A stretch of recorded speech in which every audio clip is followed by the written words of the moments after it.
Imagine you are standing in the middle of a war, not with swords and chariots, but a war to be or not to be. A war of do I quit or do I keep going?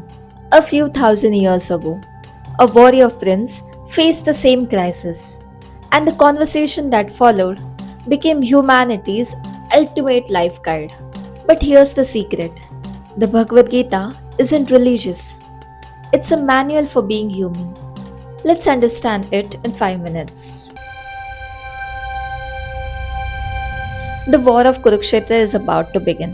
The Pandavas versus the Kauravas, Dharma versus Adharma.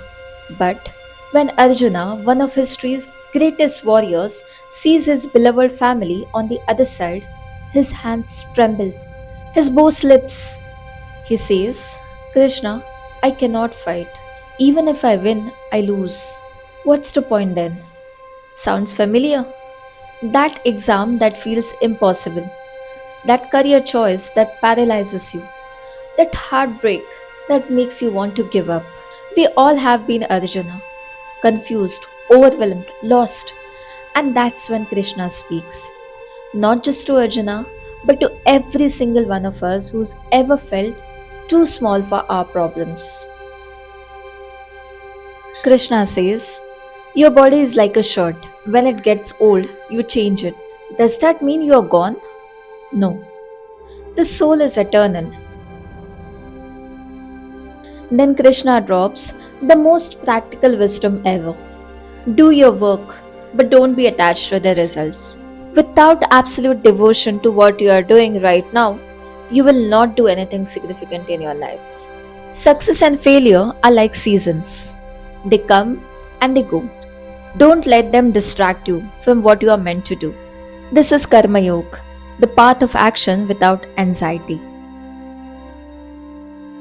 Chapter 6 of the Bhagavad Gita drops a bomb. It says, your mind can be your best friend or your worst enemy.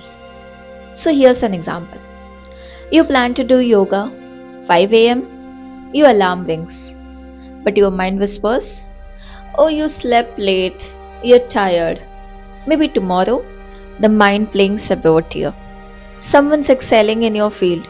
Your mind says, they are lucky, you will never be that good.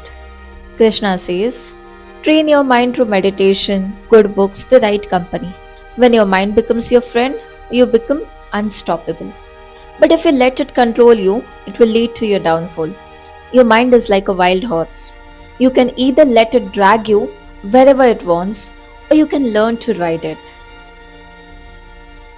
And here's where Krishna blows Arjuna's mind. I am the taste in water, the light in the sun, the sound in the air, the life in every being. God isn't just in temples, He's in nature, in people, in every moment.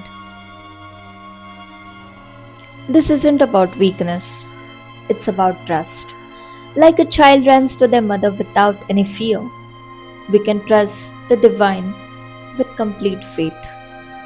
The path of devotion, Bhakti Yoga, is the most powerful of all because when you love God, when you remember Him, you are never alone. The conversation ends. Same battlefield, same enemies. But Arjuna stands up. His heart is clear, his soul is strong. The Bhagavad Gita doesn't tell you what to do, it shows you how to be. How to navigate confusion, how to master your mind, how to see the secret in the ordinary. If this resonated with you, hit that like button, subscribe, and let me know in the comments which lesson hit you the hardest. Namaskaram. Hare Krishna.